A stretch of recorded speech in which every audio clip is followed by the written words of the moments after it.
Welcome to Let's Get Deep Bible Study, y'all. Tonight we are kind of going to go over an overview of chapter 26. We'll pick up next week and really just go into the details next week. But we are going to cover maybe the first page to kind of get a feel for what Exodus 26 is really like what Yah is trying to show us. And as I was reading it, because it's a lot, as we were reading it, you can see that there's so much detail. Like that's what we are kind of talking about earlier, as everybody was kind of trickling in tonight, was just everything is so detailed. And we're constantly speaking about Yah's intentional, the intentionality of everything that Yah says.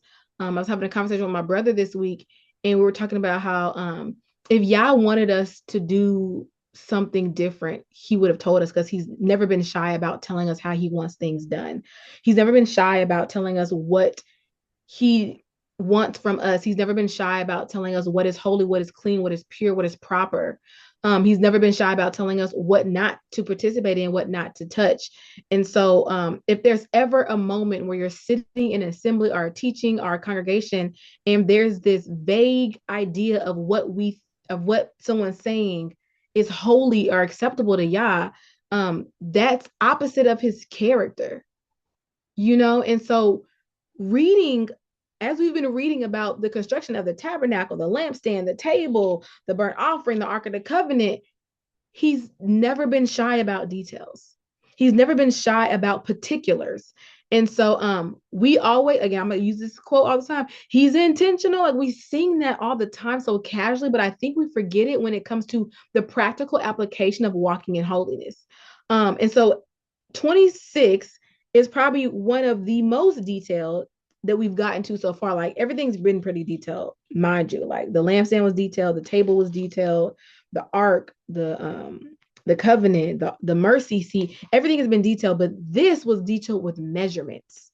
Um, like make the tabernacle with 10 curtains and finely twisted linen and blue and purple and scarlet, and the cherubims woven into them by a skilled worker. All the curtains are to be the same size, 28 cubits long and 4 cubits wide. Join 5 of the curtains together and do the same with the other 5. Make loops of blue material along the edges. Like there's no room for, well, maybe it's this, there's none of that.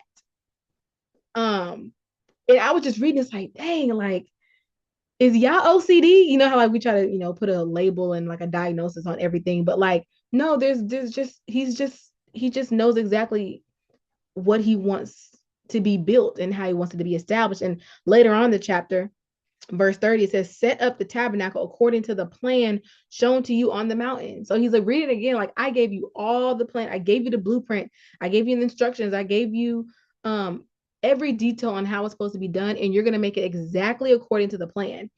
Um, and as we're reading, yes, he's all about order, right, T? And as I was thinking about the construction of the tabernacle, I can't help but think about the construction of the ark back with Noah in building the ark to withstand the judgment of the earth as Yah was cleansing the whole earth, killing everything that wasn't inside of the tabernacle, everything that wasn't inside of the ark. And we know that we're a tabernacle preparing for Yah's dwelling, for Yahusha's second coming, as he's coming to judge the whole earth, not with fire this time, but with water. But the concept is the same. We didn't get, hold on, let me not lie. I don't think in Noah's instance in Genesis, we didn't get particulars. We got some instructions. Hold on, don't let me be a liar. Hold on, let me go back to Noah. He told him how many animals are going to be in what. Let me see, separate the lines.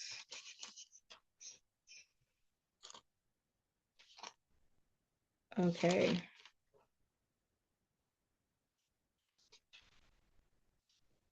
All right, we're getting to Noah now. Okay. I'm trying to see. Is the ark that Noah built as detailed in this account as the tabernacle in Exodus 26? That's what I'm looking for right now, guys. If anybody else knows the answer, please chime in, because I'm just kind of scrolling through, looking. I, Um, I thought it was. I don't know about colors and like symbols, but it was measurements. it was, He was you're very right. Yes, specific with it all was the. details. Yes. Yes. Mhm. Okay, I'm looking at it now, chapter 6. Yeah. But Um, if that was the first, like the prequel, it could have just been in numbers per se, and Mm-hmm. then now I'm thinking of it more on a level of how different people think, like colors, or are you a visual person, are you an auditory learner, are you, all of those things can kind of shape your perception of something too. So the yeah. art could have just represented, the specific, like it has to measure because it has to bear the weight of things. Mhm. And then now with colors, or some of the engravings and the Yeah. symbolism. It's getting into like the details, the characteristics. It's, so in Exodus 26, I talk about like being a cod, but it's like this picture of everything works together, but everything has a different function, but nothing functions outside of the full function of is built, what the tabernacle is built for. Does that make sense? Like we are all women, right? But we're all different. We all have different personalities, talents, functions, giftings, but our goal is one. We are a cod in what Yah has called us to do, how He's called us to operate. None of us get to operate outside of what the tabernacle has told, not even suggested, what the tabernacle has literally commanded how it should be built. You don't get to tweak how it's built, but you get to be unique in how you present. Did that make sense? Like you may be a table, I may be a bell at the end of a curtain. Like, but our function is one. Um, but yeah, so even in Noah's case, he tells them what kind of wood? Cypress wood. Make rooms and pitch it inside and out. We talked about that a couple days ago. Yep, 50 cubits, 30, like, yeah. Okay. Yeah, that's what I just wanted to make sure because I haven't read um Genesis since we was out of Genesis. But yeah, so basically back to the point, he's intentional, like there's no question on how Yah wants a thing. And so I want to go over like this first part where Yah saying, moreover, make the tabernacle with 10 curtains of fine twisted linen, blue, purple, and scarlet, with cherubims of cunning work, you shall make them.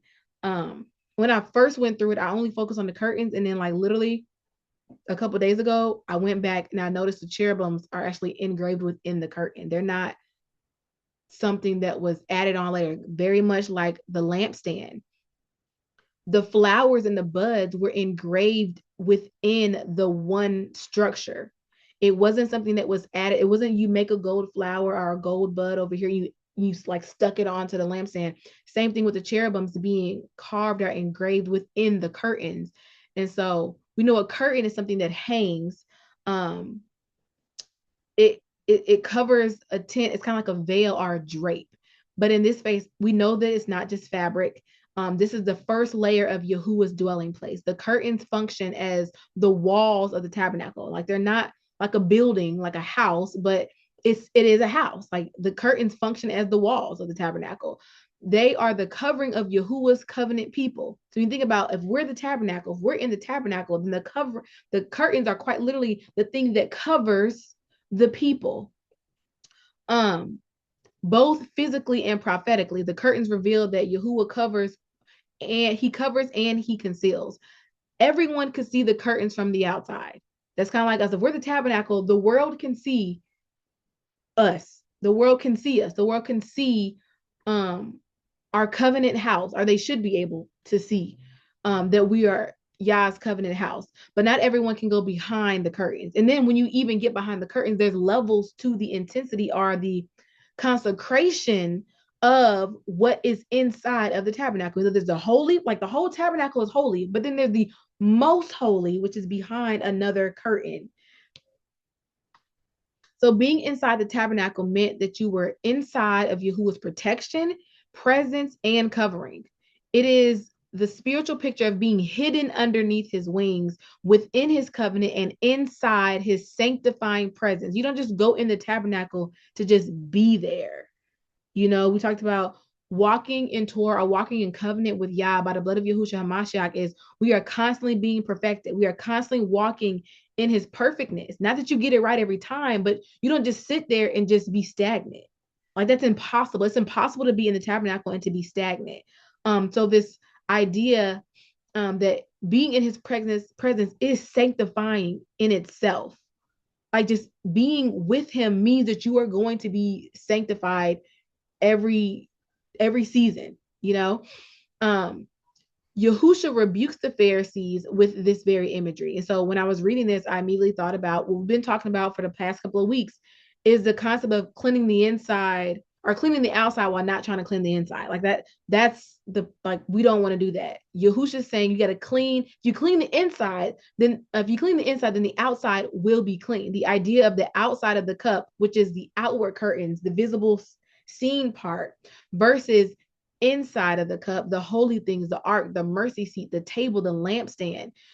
The Spirit of Yah reveals that many remain at the curtain level, but never enter into the inner work of his presence. And that was Yahusha's whole problem with the Pharisees. That was his whole issue. That was his whole beef with them, was that they were so concerned with how the temple looked, how the synagogue looked, how the church looked, how your assembly looks at a glance, but inside are dead man's bones. Inside, you have a pillar to Baal inside. Like if we go through and we read the rest of the history of Israel in Kings and Chronicles, there's been multiple reigns of kings where you had to go into the tabernacle of Yah and remove the graven images of Baal and Ashtaroth. So yes, it looked good. It looked holy on the outside where everybody could see the curtains and the tabernacle, but inside was still compromised. Inside was literally adultery and idolatry because all they cared about was how the curtains looked, or how at that point they actually had a whole building. They had a built temple, but the heart process and the spiritual process was still the same. Like you were only concerned with what the curtains looked like, but not what was inside. And so again, that motif or that theme of you need to clean the inside and the outside is all throughout scripture. Questions, comments, commentary? Okay. So the part where I kind of double back this week was going over that first verse again, where the cherubims are like woven into the design of the curtains. And so I thought about this. I'm like, okay, cherubims woven into the curtains. The cherubims are not painted on, they're not added on layer. They are quite literally woven directly into the fabric of the tabernacle's curtains. And go ahead, T, you have something to say? I was just gonna say one thing. When you were talking about the curtains and how you said like not on here where you said everyone could see the curtains from the outside, but not everyone could go behind the curtains. Like Mhm. um even just thinking of it at of the ones who were able to go behind the curtains, like the Levites, who were going behind the curtains, like even that kept the distractions from them from seeing what was outside as well. I was just thinking about that, how like when we're in the dwelling place of Yahuah, like there's nothing there, how we're supposed to be so locked in, like in this physical aspect, to where we can't even see any distractions or anything that's outside of that dwelling place. So that was good. Oh yeah, that's good. That was good. That's another reminder too of just like when you're in his presence, it's like it's a heart check of like, am I fully present or am I still worried about what's on the outside? And it is protection, yes. So was it my NIV version says, with cherubims woven into them by a skilled worker. Another version says like of cunning work. Now I didn't really like the word cunning because when I looked it up in Hebrew, um, it's heavily used as cunning when it's talking about the construction, but everywhere else it just meant like skilled or knowledgeable or wise or followed the plan or executed it in a certain way. But again, language, English, all that stuff. But the cherubim are the angels or the messengers, because we know that's what the cherubims are. Yahuwah's protective presence is woven into the very covering of his people. So think about it again, right? The curtains represent the covering of the tabernacle, the covenant people. If cherubims are woven into the covering, if cherubims are woven into the covenant people's covering, that shows Yah's character. He's like, I don't just cover you as like a blanket, but I cover you with active protection, with active spiritual warfare all around you. There are literally angels at your charge. His messengers, his guardians, his heavenly hosts are literally a part of the fabric of the covenant. They're part of the fabric of his dwelling. The cherubims represent his protection, holiness, and guarding the presence. That's in Genesis 3, where he sent a cherubim to guard the entrance of the Garden of Eden because they walked in error to the covenant. They left covenant presence, and the angels are like, you can't get back in this covenant presence. I'm now guarding the covenant presence. But there was already guards there because we were the only humans at that point. It was just Adam and Eve. But again, there's a guard. If you stay in the house, you're guarded. It's also surrounding the throne. In Ezekiel 1 and in Revelation 4 talks about the cherubims, the angels that surround the throne. The presence of the cherubims in the curtains shows us that Yahuah surrounds his people with divine protection. The tabernacle, which is us, his dwelling, is encamped by heavenly guardians. And I think sometimes we forget that because we can't see them, right? But we need to know, we need to physically know, because we need to physically know it within our body to regulate our minds a lot of times, that we are literally surrounded by angels. Wherever Yahuwah's presence is, his cherubims are assigned to watch, guard, and minister. Scripture, Psalms 34:7. The angel of Yahuwah encamped around about them that fear him and delivers them. So the angels encamp around those who fear Yah. You don't get the angels if you have no regard for covenant, because then you don't get that type of covering and protection and fighting for you if you are outside. Now, in Yah's grace, a lot of us walked outside of covenant all the time, and he still had his angels like catching us. But there's some things that the angels couldn't stop us from doing because we chose to walk contrary to covenant. We chose to walk in danger and in disobedience. I know there are a lot of things that would not have happened in my life if I was not walking outside of covenant. Gives me the picture of Dinah. You know, she left her father's house and walked over to another nation that had no regard for the Elohim of Israel, of her father Jacob. And so then she was, you know, she fornicated, but it was so out of order. And you know, her brother said they humbled her, they embarrassed the daughter of Israel, like all these different things that would not have happened if she would have stayed home, she would have stayed in the covenant house. And so they encamped, basically setting up permanent defense around those who fear him. We have literally permanent defense systems around us because we fear Yah and we are in his house. And he says what? Who fear them, and he delivers them. 2 Kings 6:17. And this is where a lot of us end up, like the story of this. Like Yahuah opened the eyes of the young man, and he saw the mountain full of horses and chariots of fire around about Elisha. So if anybody doesn't know the story, Elijah and Elisha are, you know, going to war against Jezebel and all her goons. And Elijah is like, hey, we are outnumbered. Like, this does not look good. And Elijah prays and says, open the eyes of my servant. Elijah prays, Yah opens his eyes. He sees the mountain covered in angels. Like, literally, they rolling deep.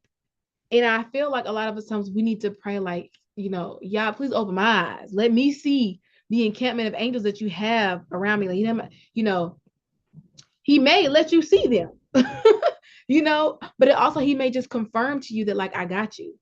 However, he opens your eyes to see that you are good, that you are guarded, that you are being fought for. There's another scripture that talks about,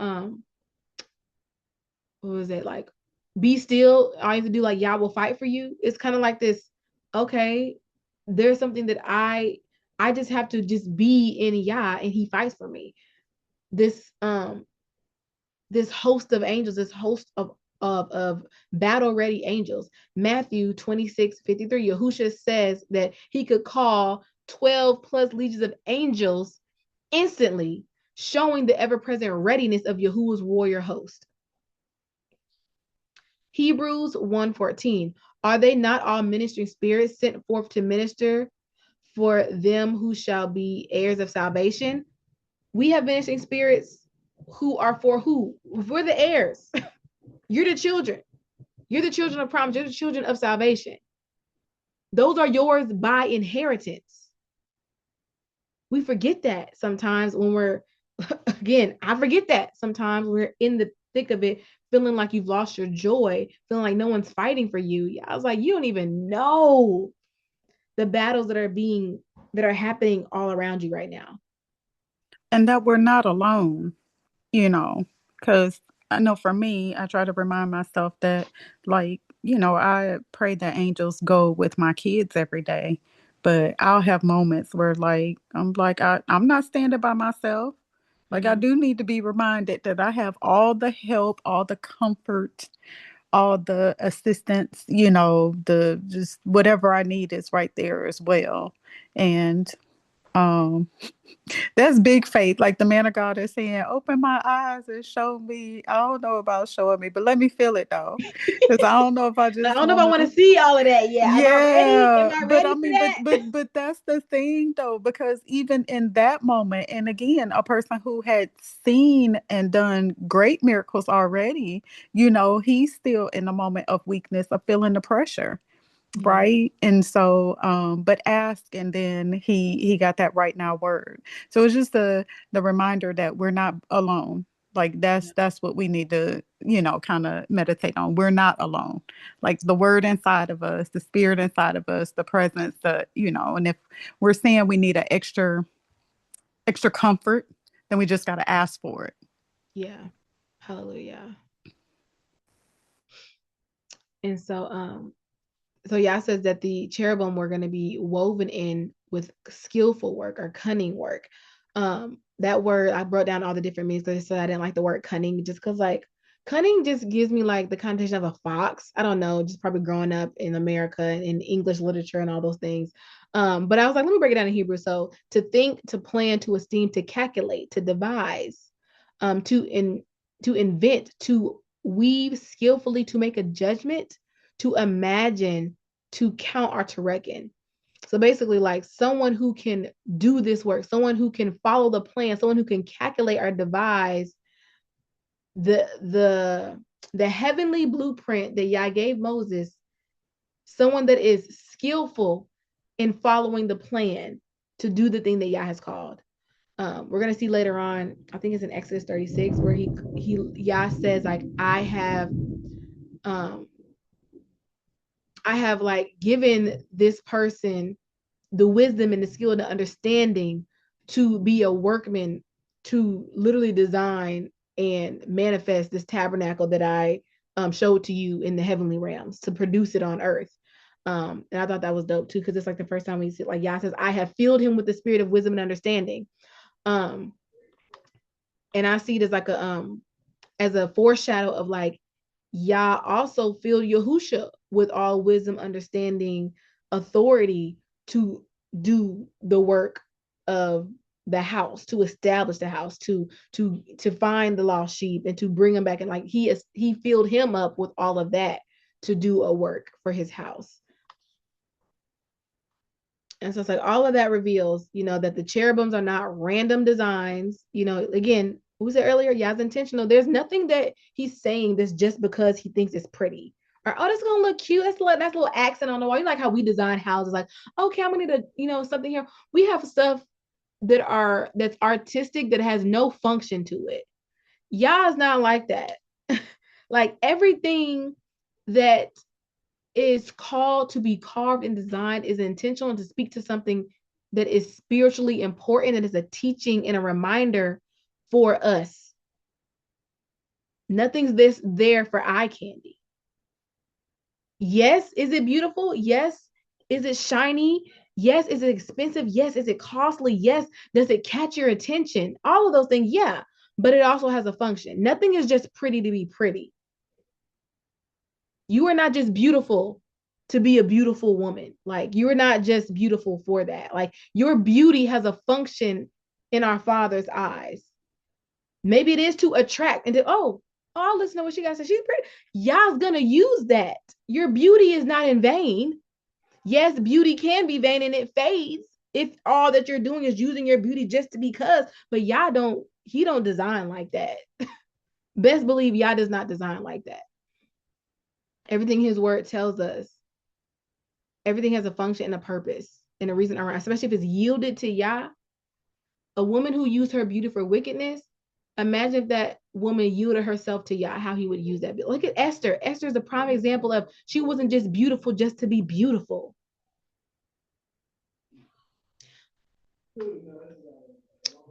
Every design is intentional, calculated, and divinely inspired works of beauty. Every detail was thought out and purposed by Yahuah himself.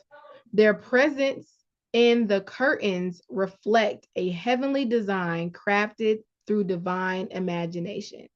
Yah is showing, again, set up the tabernacle according to the plan shown to you on the mountain. Verse 30, Yah imagined it. Yah created it. And he showed it to Moses. And he trusted Moses to follow that plan. So we are covered by protection that was carefully thought out, not casually applied. Yahuwah's presence, his angels, and his design over our lives are intentional, intelligent, and intricately woven. So then I put in here scriptures on curtains as coverings, light and glory. And yeah, let me see. Oh, before I read the scriptures about the curtains and the covering and the light and glory, any other thoughts, comments, or commentary?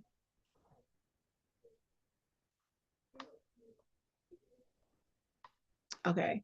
Psalms 104, verse 2. Who covers thyself with light as with a garment? Who stretched out the heavens like a curtain?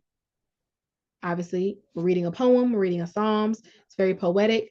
We know the answer. It's Yahuah. Yahuah wraps himself in light like a garment and stretches out the heavens like a curtain. We know that the tabernacle is a small version of the world, right? The firmament, the waters, all of like this. We are in a huge tabernacle. But then there's the set apart within the tabernacle, right? But the whole earth is Yah's, right? When he brings heaven to earth, the whole earth will be like, again, tabernacles, the feast days, prophetic foreshadowing of the new heaven, new earth. Everyone who's in the house will be those who are in the house, and we will be the meek who inherit the earth. Isaiah 54:2, enlarge the place of thy tent, and let them stretch forth the curtains of your habitation. Spare not, lengthen thy cords and stretch thy stakes. We're going to get into cords and stakes later, because in 26 we're going to get into these stakes and overlay these with gold. But it's the picture of literally a tabernacle. Isaiah is talking about Israel, the people. He's illustrating us as the tabernacle, which is why the concept of we are the tabernacle is not nothing new. But again, Isaiah is a prophet, so he's telling us, Yah saying, enlarge the place of my covenant, stretch forth the curtains, stretch forth the coverings of my people, spare not, lengthen your cords and strengthen your stakes. Because the design for Israel was to always bring other nations into Israel.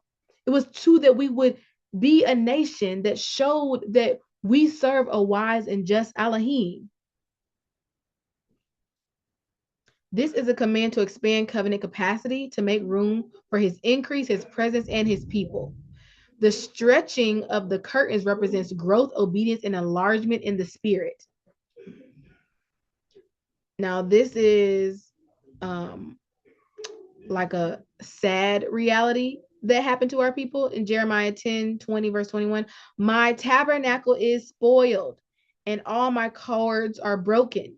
There is none to stretch forth my tent anymore, and to set up my curtains. For the shepherds have become dull-hearted and have not sought Yahuah.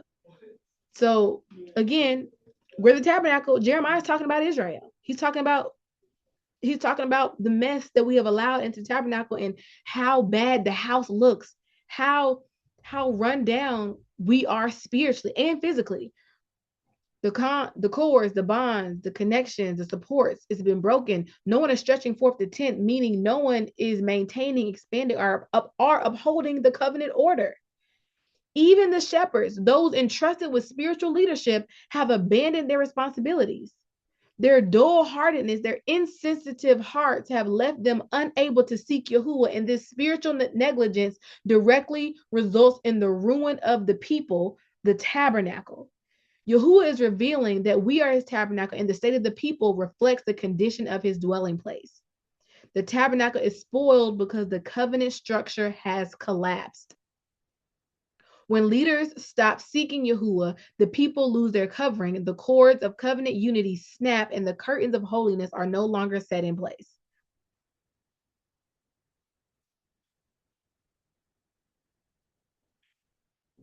But now we have a high priest who is not unfamiliar with our woes and our ailments and our pains and our struggles. But he ain't never gonna let the cords be loosened because he's already did it. It's already established. It's already been reaffirmed. We don't have to wait for men to seek Yah. We have a high priest. We seek Yah, and he intercedes for us as we seek him. There's no need for a middleman. There's one person between us and the Father, and it's the high priest. It's Yahusha. It is Yah's salvation. If we continue to look for and lean on human leadership, we are going to end up, or we're going to end up stuck in a tabernacle that is spoiled. That's good, sis. That's why we have Yahusha.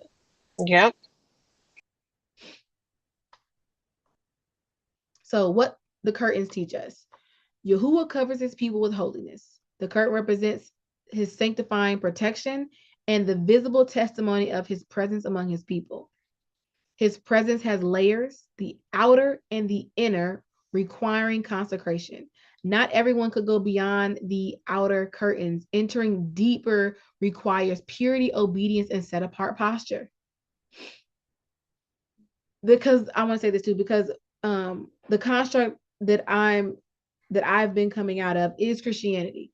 And so the thought that just because I believe in Messiah, I can now go into the Holy of Holies is a lack of reverence, right? Yes, come boldly before the throne of grace, right? But there's an understanding that, like, I know that I'm going to be purified in Yah's presence by walking in obedience, by walking in this belief. My posture is to be set apart. If you're trying to come into the Holy of Holies with a posture that you don't need to be set apart, that you don't need to walk in obedience, there has to be a disconnect, because the tabernacle in the Holy of Holies will always be the Holy of Holies. And Yahuah cannot, like, he's like, you have to come before me. There's something in we probably went over when we were going over like Exodus, literally the beginning of Exodus, where he's like, I will be revered among the people. Oh yeah, when he smote Nehu and Abahu, he said, I will be honored among the people. That attitude for Yah has not changed. You don't get to dishonor him and think that you're going to be in the Holy of Holies. You have some missing screws if you still think that you can come into this presence and be disobedient and have no regard for set apartness or a set apart posture. That has not changed. You don't get to enter the Holy of Holies if that's your heart posture. His covenant is visible to all, but only experienced by those who enter in. Everybody gonna see this covenant, but only those who get in, who enter in, are going to experience the depths of it. The outer curtains could be seen by the whole camp, even by other nations. But only those who drew near experienced the inner glory. This teaches that covenant is publicly seen, but intimacy with Yahuah is for those who step inside the veil. Yes, the veil has been rent. Yahusha removed the veil for us, right? But you still gotta want to go in and get the intimacy. It's they're still covering, there's still stage, there's still levels to it. But the whole thing is you have to want. Again, like I said, everybody can see the tabernacle. Other people who are quote unquote who believe, who are in the covenant, who are Israel, who are natural branches grafted in, who are Israel, they're in the tabernacle, they see the tabernacle, and other nations can also see it, spying out, seeing what's going on. Think about all the stories about like battle and warfare with other nations. They literally would spy out to see what was going on with Israel. Again, remember Balaam and Balak. They saw the whole camp of Israel. They spied it out. You saw the tabernacle. Everybody's going to see it, but who is actually inside? Who is intimately aware and in covenant with Yah?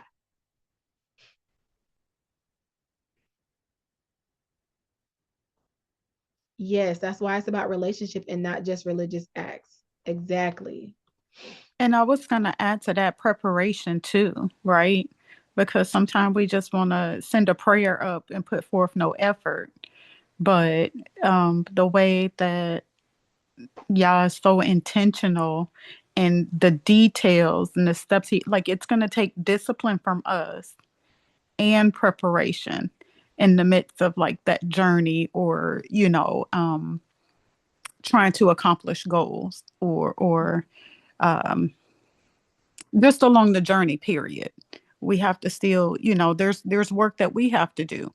It don't just fall out the sky. Just, I mean, there are things that can be expedited supernaturally, but we still have to do our discipline, our work, our research, our studying. There's effort on our part. So just like going to go spy out the land, that's surveying. I mean, I'm military, ex-military, so we did get war plans. We did get things we had to study up on to be prepared.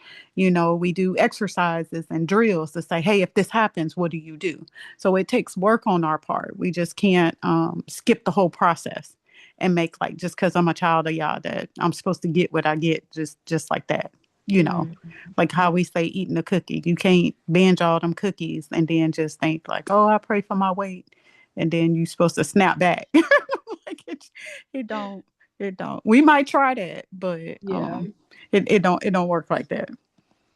It's really like it's just recalibrating. Again, being renewed and transformed in your mind, meditating on his word day and night is about process. And I think because we have taken, for the most part, the majority of us have taken such a Western Christian viewpoint on what taking territory and victory look like spiritually, when if we would have actually read and studied the Bible, we would know that like it's always been bit by bit, little by little. Like, y'all know we covered that like last month, but like that's always going to be the reality.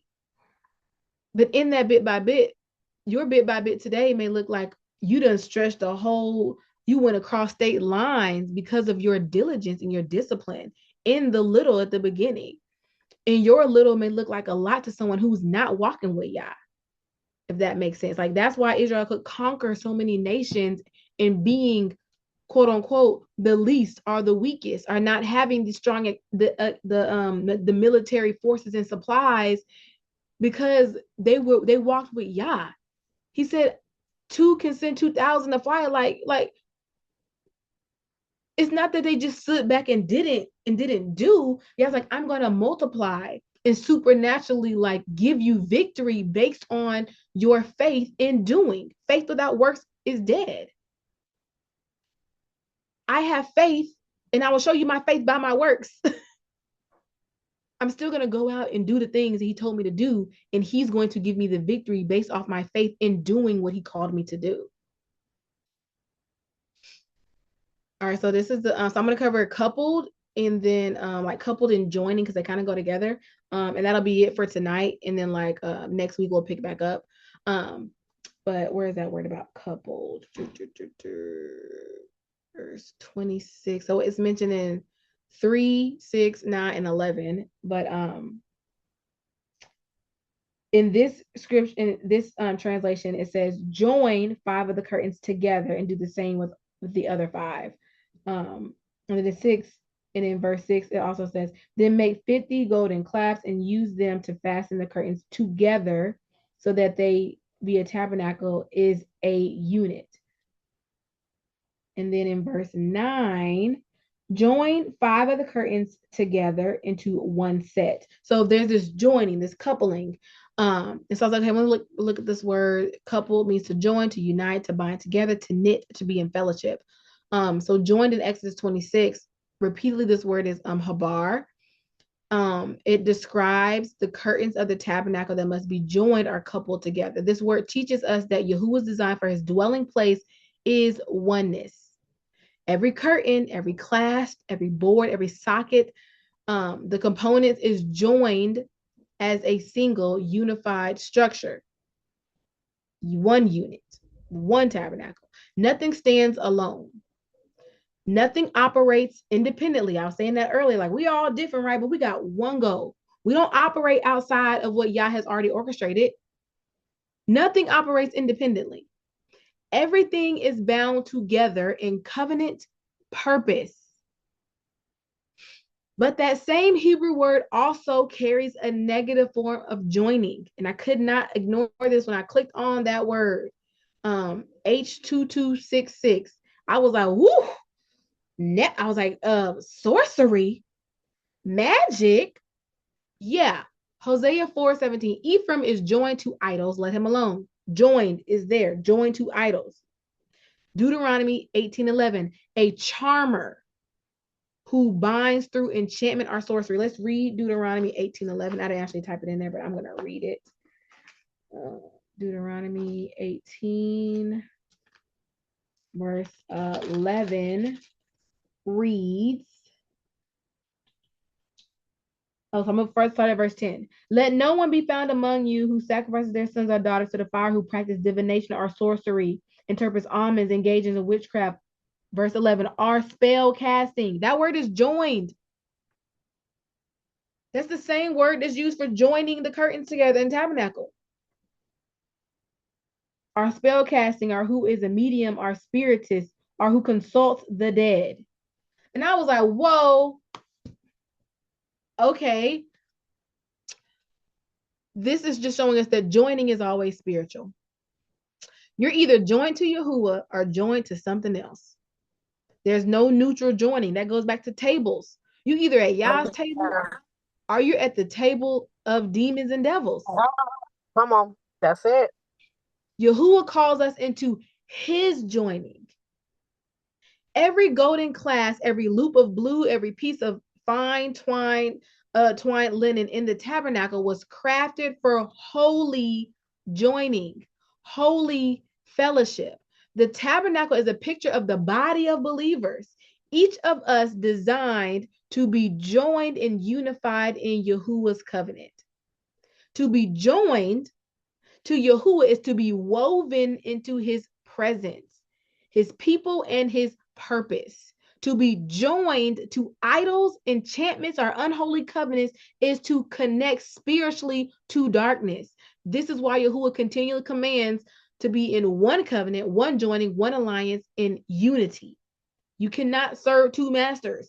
Like, we're going to keep getting into this because Yah is about fidelity. I want to read, hold on, I want to go to the blue letter H2266 because there was something in there that I didn't put in the notes. The kind of, I really want to show like the negative connotation so we can like, not the negative, but like what the word just meant in the blue letter. Where is it? Where is it? Okay. All right. So in the blue letter, it says to join, to bind, to be in league, to fellowship with, to combat, and it says to be a charmer. So when we think about, I'm not a very woo-woo person, but like I understand like this, like I understand that everything is spiritual. So when we think about witchcraft and sorcery and spell casting, people who are operating in what y'all said in Deuteronomy 18, in occult practices and divinations and in omens and witchcraft and mediums and tarot and all those different things, right? When you engage in that, you are being tied, you are being bound together in spirits, because it's not Yah's spirit. So you're being joined and bound to the demonic. You have become an ally. You have agreed to the charm. You have agreed to the magic, to the spell of whatever thing that you've sat down at the table with. Whatever sorcery, witchcraft, tarot cards, zodiac signs, you have agreed to it. You are now joined to it. Which is why when people talk about zodiacs and how they're so true for them, you are in agreement with it. You joined it. That's why it's literally like a charm or a spell over your own life. You brought that spell into your own house. So when you think about witchcraft, or joining, or agreeing, or binding yourself to a false identity, it is only because you bound yourself in agreement to that thing.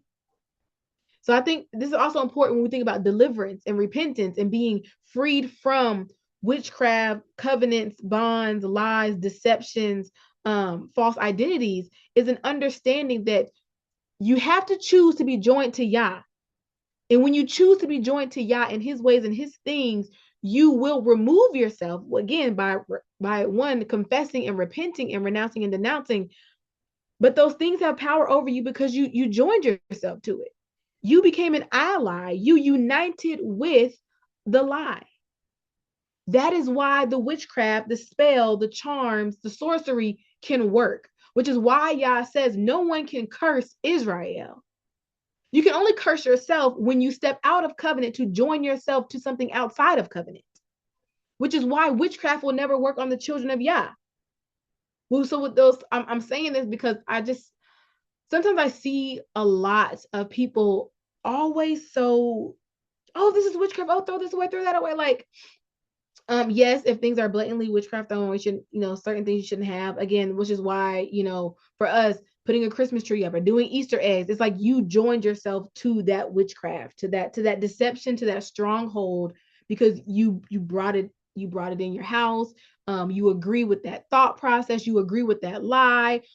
You brought the witchcraft into your own home. But when it comes to something like let me think of it. Like, oh, so recently there was a discussion about a hatch machine, which is a speaker, which is like a Bluetooth speaker. Certain believers were throwing their speakers away because of a commercial. It's like that it had a spooky sound setting. And I kind of laughed at it because I'm just like, a speaker, you can't be cursed because you own a speaker. And I think like people are so hyper spiritual because they don't have any wisdom about what agreeing to witchcraft really looks like in Yah's eyes. We start nitpicking at things like, oh, my Bluetooth headphones, I need to throw these away because I'm not listening to spell casting. I'm not listening to witches. I'm not listening to secular music. I'm not coming into agreement with anything that will bind me to a false spirit. It's because the children of Yah, a lot of us are literally biblically illiterate. Or we disregard what Yah has called us to be in unity with this, which is his covenant and his ways. And we'll be okay with walking contrary and walking one in witchcraft in so many other areas of our lives, but not notice it because we've neglected his very detailed instructions. But yeah, I I just think want to I, did I that little think tangent about joining and what that word in Hebrew meant, because it's just like, it was just, yeah, I was like, oh, so that's what charming and what sorcery, that word is used to describe sorcery, and just like spiritual, like witchcraft and covenants and things of that nature. So I just wanted to like really show it's used in two separate instances, but it's the same word. So go ahead, Taryn. I was gonna say that I think that some of those things, like what we're talking about, Bluetooth or whatnot, uh, the discussions I've had, or watch people like say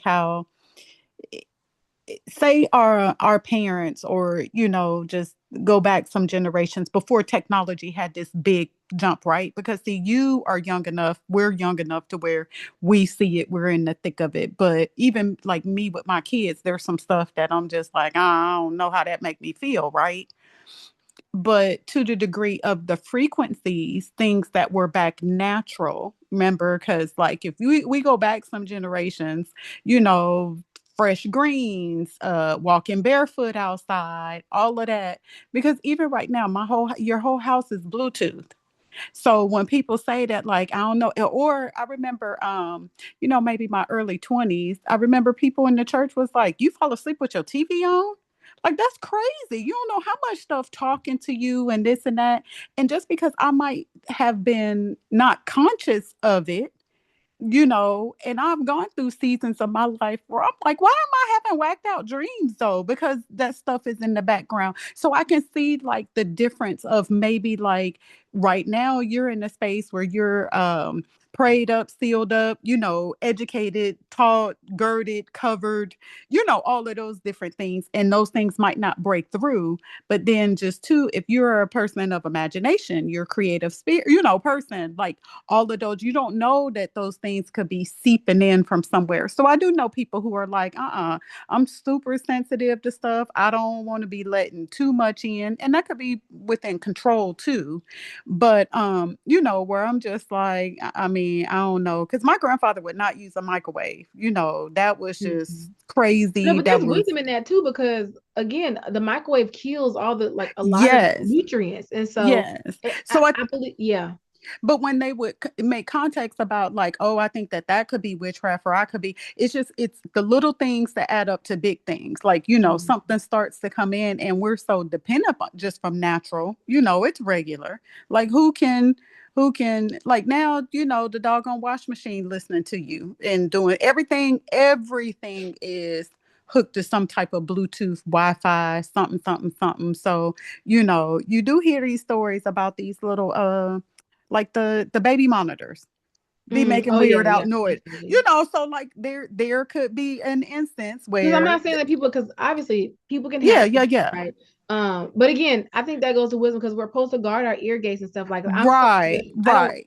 I don't think it's safe to sleep with your TV running. I don't Yeah, think it's but I've safe heard to, those discussions. and so Right, right. things, because we know we live in a wicked society, but Mm-hmm. saying like, oh, this speaker is evil, that's what I was Yeah, thinking, yeah. like the No, yeah, we understand technology. yeah, It wasn't designed for that, but anything can be manipulated and used for that. right, right, That's the right. point. Anything Mm-hmm. can be used as a vessel to come in to do, harm Right. and stuff to you.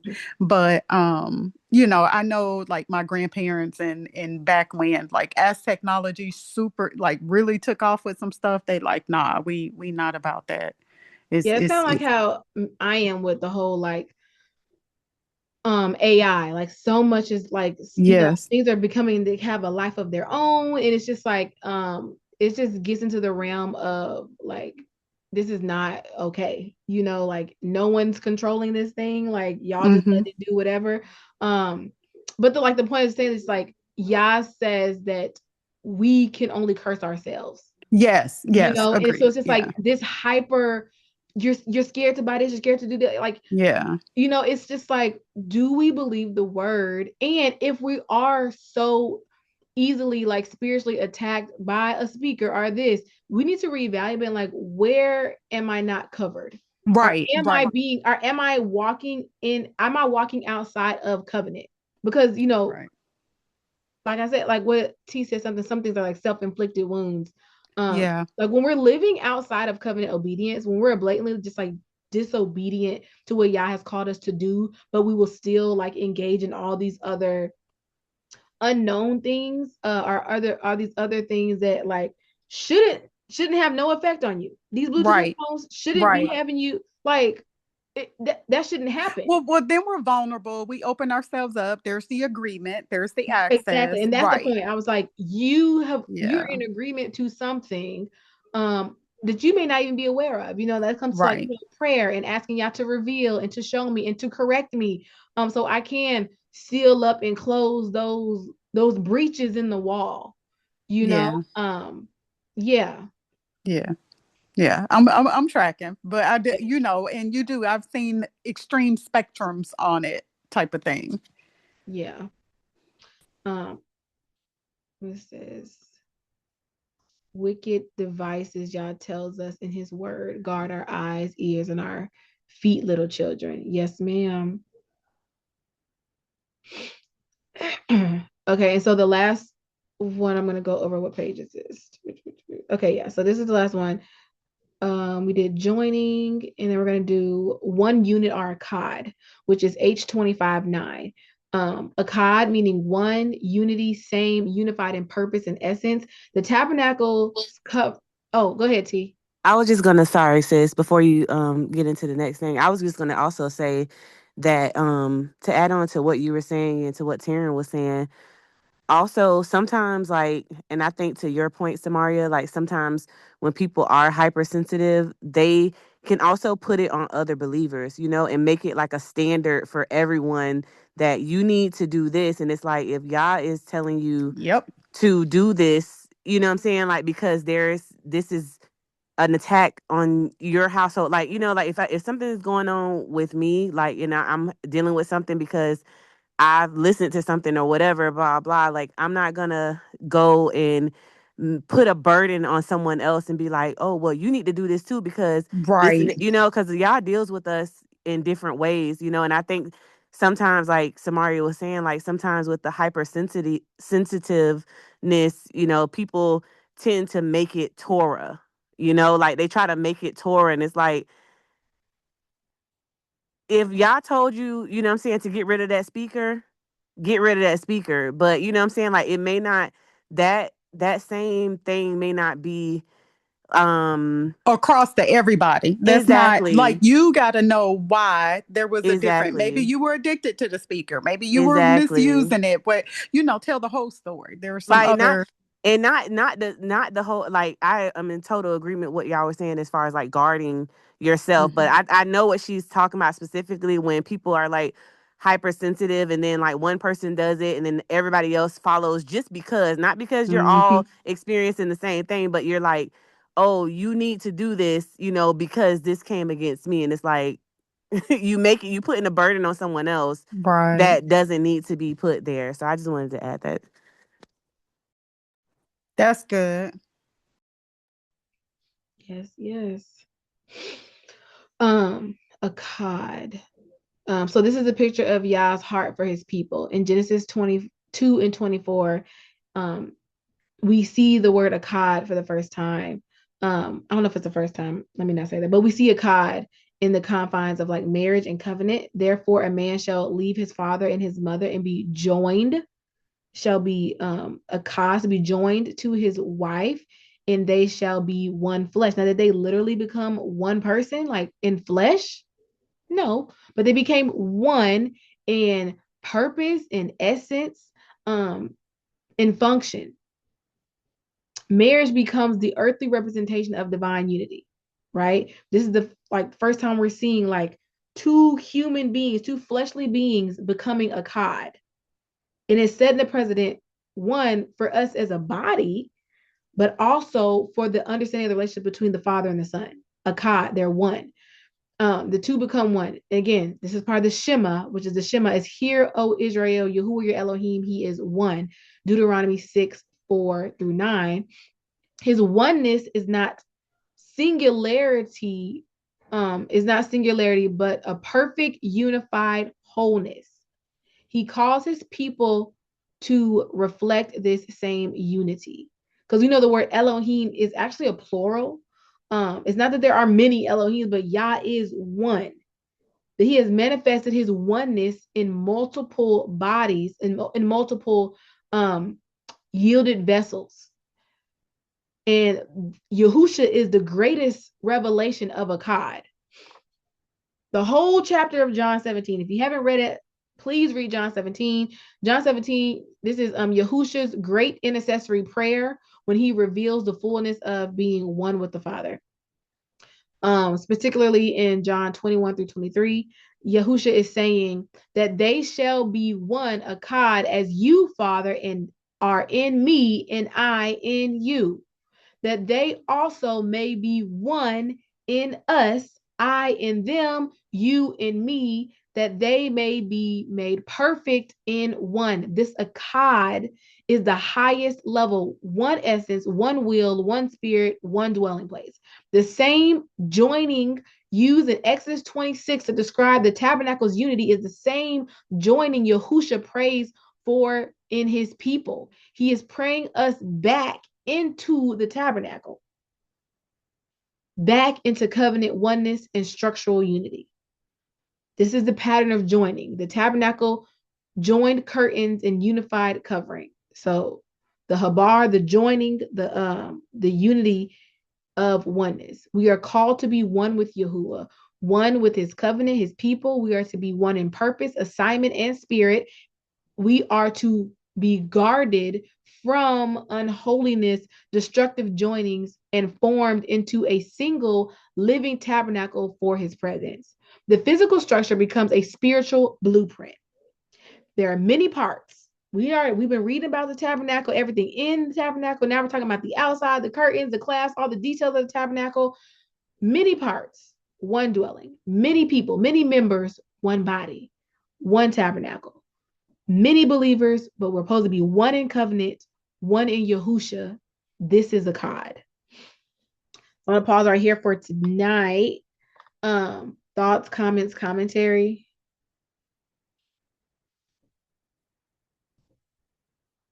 Before I cut the camera. This was just good, to see. I guess just not to see it because, we know like that Yah is, he works in like unity, but just to see literally like that order that he set has been the same order in every single thing that he's told us to do, like or had us set up. So his tabernacle, um we know that that's a picture of how he had them set that up, is like a picture of how it is set up in his kingdom, like, so it's just like showing us like, um as it is in heaven, it is on earth, like, so it's just a good reminder to us, like, the order and the function that Yah has set before us, how he's like, set us to function as one, like you said, like, um so yeah, it was really good. And I know that's just the teaser. So I can only imagine what we're gonna get into more. Yeah, I'm really excited. Because again, it's 9 pages worth of notes, and tonight we kind of went over half of it. Like this is page 5. And we'll probably do like a dry run through of what we kind of covered tonight next week. But like the main thing was just like the detail, the intentionality. Literally let it be on earth as it is in heaven. And Yah literally said to Moses, everything that I've described to you, this heavenly design, Moses manifested and built it on earth, right? But we know that also this tabernacle is a temporary example for us being the eternal tabernacle, like us exemplifying being the pieces of this tabernacle that Yah dwells in. He said, I don't need a tabernacle made by man's hands. But yet he was so loving and gracious and kind to literally give us a physical blueprint and to be able to see the spiritual parallels of this physical structure in us, the actual body, like the physical people that make up the body that he wants to dwell in. He gave us a physical outline to see, but not just to look at it and be like, oh, it's a pretty building. Oh, it's a pretty tabernacle. No, but to look at it with spiritual eyes and to understand that everything in here is intentionally designed with a spiritual function for holiness, for reverence, for praise, for sanctification. And who sits in the Holy of Holies, the Yahusha, as the atonement covering on the covenant with the mercy seat. So And to prepare us, like everything he's showing us in the physical, he showed us in the physical, like I believe it's a preparation, because everything, obviously we know everything that we're doing here is a preparation to enter into eternity, into his kingdom. So it's like, it just goes back to us having to already be that and embody that before we walk into the kingdom. It's not a thing of you dying and then it's like, oh, okay, that's when you're going to get right. No, you have to get right now, and you have to be prepared to walk into eternity with Yah when he brings his kingdom down, like, or you're going to be weeping and gnashing of teeth, like, because you didn't prepare yourself and have your oil in your lamp when you were supposed to. So yeah. It's that being preparing ourselves to be a bride without spot or blemish. Like, are we doing that?